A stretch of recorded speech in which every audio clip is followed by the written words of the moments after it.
프린 여러분 반갑습니다. 구은합니다. 오늘은 프레젠테이션 전문 채널답게 발표 역량 향상에 도움이 되는 책들을 엄선을 해서 소개해드리는 그런 코너를 시작해 보려고 합니다. 그 영광의 첫 책은요, 바로 초전 설득이에요. 절대 거절할 수 없는 설득 프레임. 타이밍은 설득의 모든 것이다. 무엇이 아니라 언제 말하느냐가 핵심이다. 바로 초전 설득인데요. 이 초전 설득의 저자는 로버트 치알디니 교수입니다. 우리에게는 이미 설득의 심리학으로 유명한 미국의 심리학자죠. 바로 이 설득의 심리학을 지은 로버트 치알디니 교수인데요. 제가 설득의 심리학을 대학교 때 전공 과목 교재로 들은 기억이 있으니까 우리나라에 소개된 지도 20년이 넘었네요. 로버트 치알디니 1945년생, 올해로 70살이 넘은 노교수인데요. 이 설득의 연구를 위해서 이 체험 삶의 현장을 진행을 하세요. 그래서 이 자동차 세일즈맨 교육 프로그램이나 다단계 이 판매원 교육 프로그램에 참여를 해가지고 어떻게 사람들이 예스를 이끌어내는지 연구하고 그 결과들을 책을 통해서 소개를 하고 있습니다. 그래서 꼭 서점에 가셔서 이 초전 설득을 책으로 만나보시길 권해드립니다.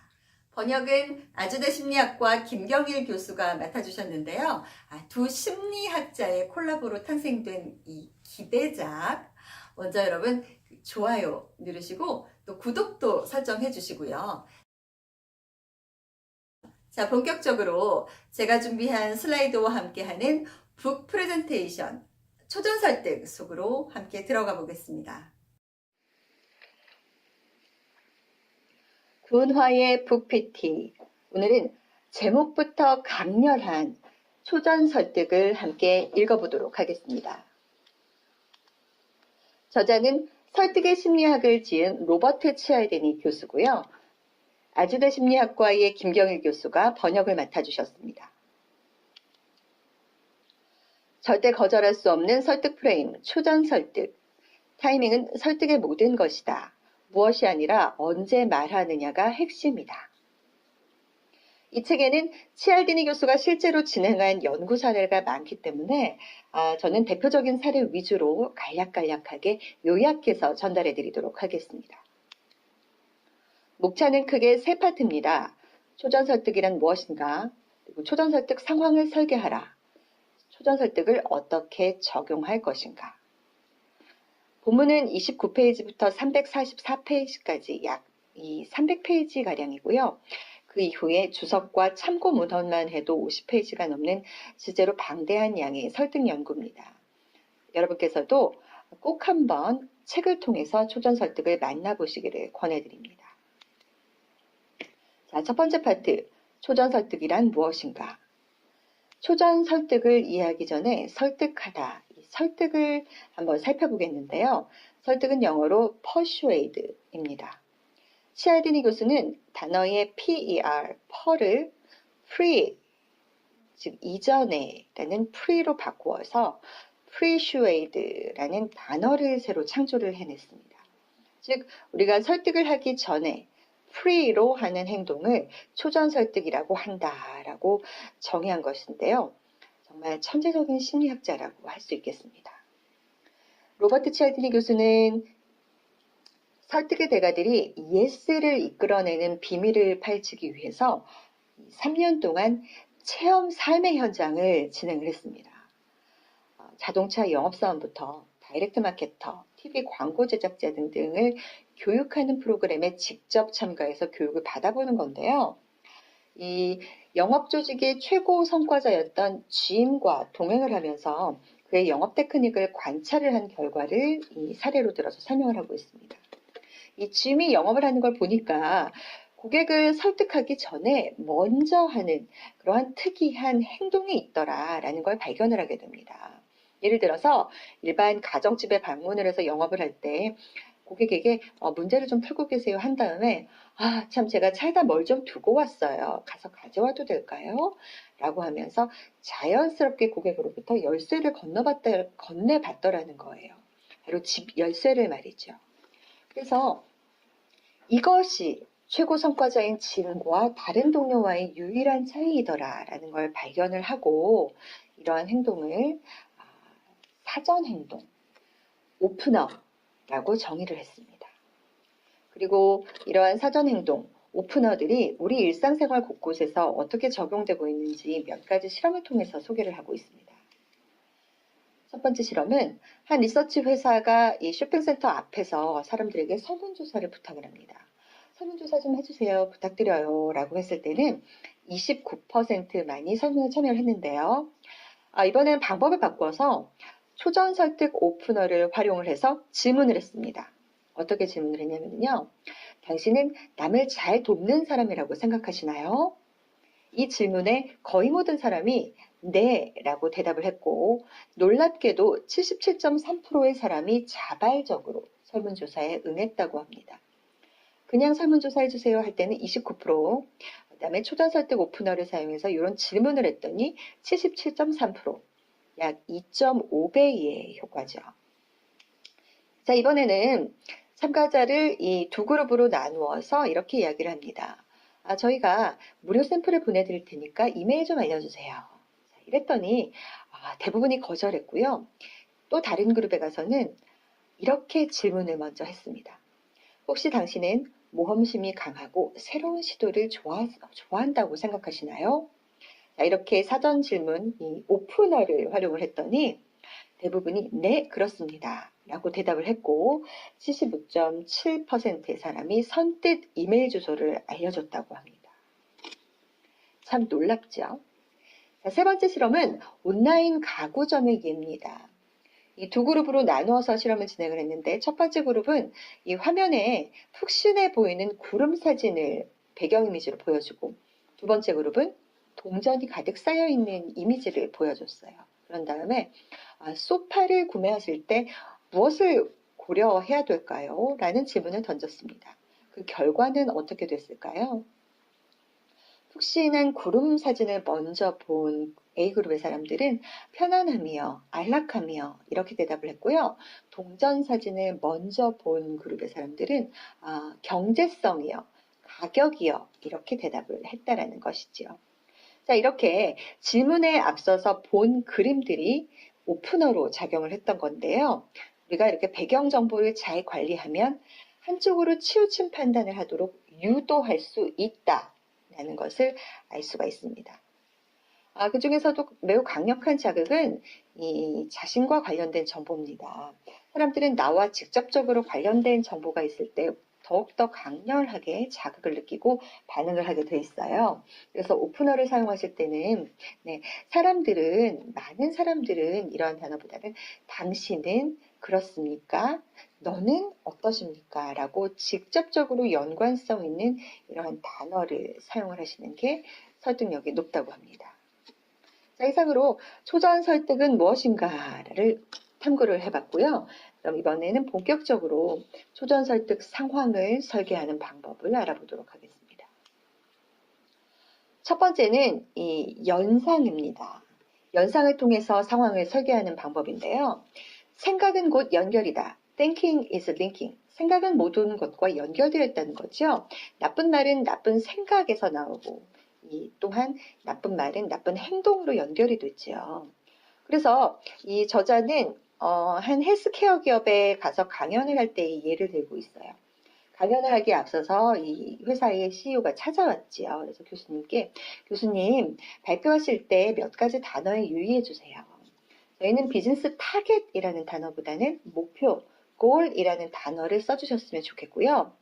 경쟁자는 무찌르는 게 아니고 앞서 나간다고 표현해 주세요.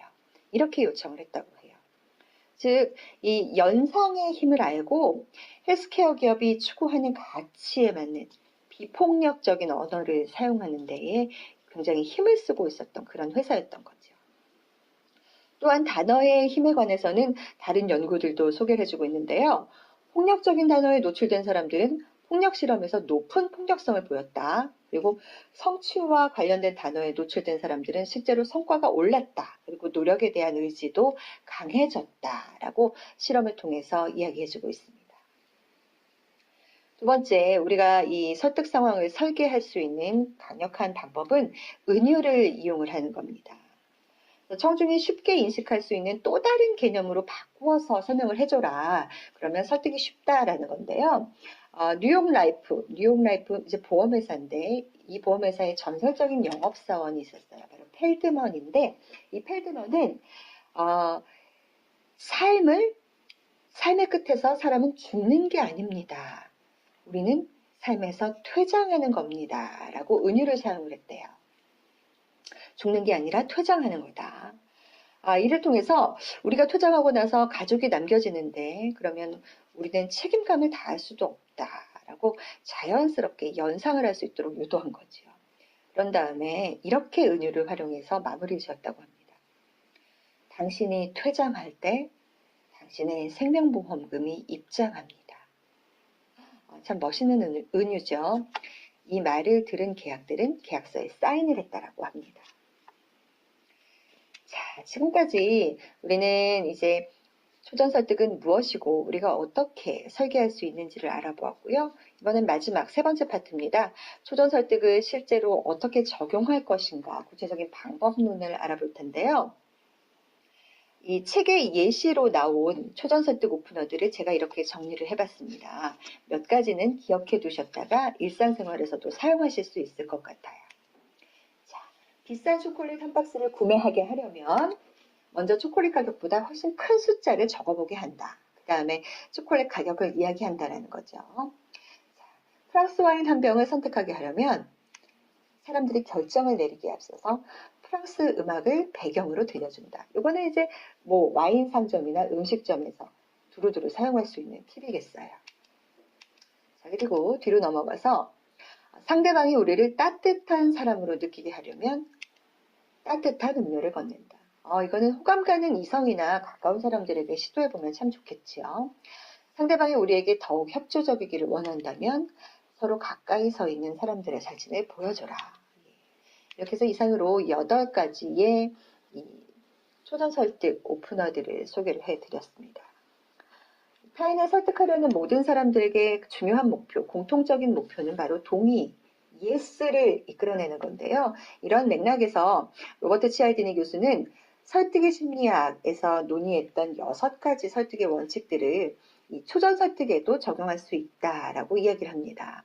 6가지 초전 설득의 원칙. 상호성, 호감, 사회적 증거, 권위, 희귀성, 일관성인데요. 아직 설득의 심리학을 읽지 않으신 분들이라면 이 초전 설득을 통해서 6가지 개념을 접해보실 수 있겠습니다. 네, 이 책을 전반에 걸쳐서 상대방의 주의를 내 메시지와 연관시켜서 설득하려면 그 중간에 메시지 위에 긍정적으로 작용하는 심리 개념, 즉 긍정적인 심리 개념을 일시적으로 연결시키는 게 필요하다라고 사실들을 살펴봤습니다. 이것을 제가 이렇게 도식으로 정리를 해봤는데요. 여러분들 초전 설득의 메커니즘을 이해하시는데 도움되셨으면 좋겠습니다. 그런데 초전 설득을 잘했다고 해서 설득이 성공하는 게 아니고 설득의 효과를 지속하는 것이 중요합니다. 그 방법을 2가지 소개를 드리면서 마무리를 하려고 해요. 초기에 긍정적인 반응을 지속시키는 가장 확실한 방법은 바로 이 자신과의 약속을 지키도록 만드는 겁니다. 예를 들어 병원에서 다음에 언제 오실 거예요? 이날 오세요. 라고 이제 약속을 지정해 주는 것보다는 환자로 하여금 직접 언제 오실지 날짜를 적게 하면 노쇼가 18%나 줄어들더라라는 연구 결과가 있고요. 그리고 2번째는 이 단서를 통해서 지속적인 변화를 만들어주는 겁니다. 단서라는 게 얼마나 중요한지를 이제 로버트 치알디니 교수가 또 경험한 다단계 회사의 교육 프로그램 예시를 들어주고 있어요. 다단계 효과에서는 사람들을 어떻게 교육할까? 이제 궁금해서 로버트 치알디니 교수가 갔지요. 그랬더니 버스에 태우고 덜컹덜컹거리는 시골길을 지나서 한참 갔대요. 뭔가에 집중하기도 힘들고 오래 생각하기 힘든 상황에서 교육장에 딱 도착을 해보니 성공에 관한 구호들, 이미지들, 노래, 연사 등등 온갖 동기부여하는 환경들이 조성이 되어 있었다는 겁니다. 그래서 거기서 교육을 받았더니 3분의 2가 계약서에 동의를 했다는 매우 마법 같은 결과를 실제로 체험을 통해서 저에게 전해주고 있습니다. 사람들은 대부분의 상황에서 어떤 결정을 내릴 때 심사숙고하기가 어려워요. 그래서 이와 같은 단서들을 미리 설계를 해서 배치를 해두면 자동적으로 반응할 수 있다는 걸 보여줍니다. 그래서 선택은 우리가 어디에 주의를 두는지에 의해서 좌우가 되고 우리의 주의, 즉 attention이라는 것은 이 설계된 단서들에 의해서 유도될 수 있다라고 하는 결론에 다다르게 됩니다. 그래서 이 초전 설득을 읽고 한 단어로 요약을 하라고 하면 저는 단서라는 단어를 꼽을 텐데요. 그만큼 우리가 초전 설득을 잘 설계하기 위해서는 단서들을 곳곳에 배치를 하면 우리가 원하는 설득이라는 그런 결과로 이끌 수 있다라는 이러한 결론이 되겠습니다. 자, 이상으로 함께 초전 설득의 개념과 설계 기법 그리고 적용 기법을 함께 살펴봤는데요. 끝으로 저는 저자인 로버트 치알디니의 당부의 말씀을 전하면서 오늘 마무리하려고 합니다. 이 책으로 당신의 설득력이 더욱 강력해지길 바랍니다. 초전 설득과 함께 강력한 설득의 순간을 창조해 나가는 순간 창조자가 되시길 응원을 드리면서 프리니 여러분, 오늘도 구은화 채널과 함께 해주셔서 고맙습니다. 여러분의 성공 프레젠테이션을 응원합니다.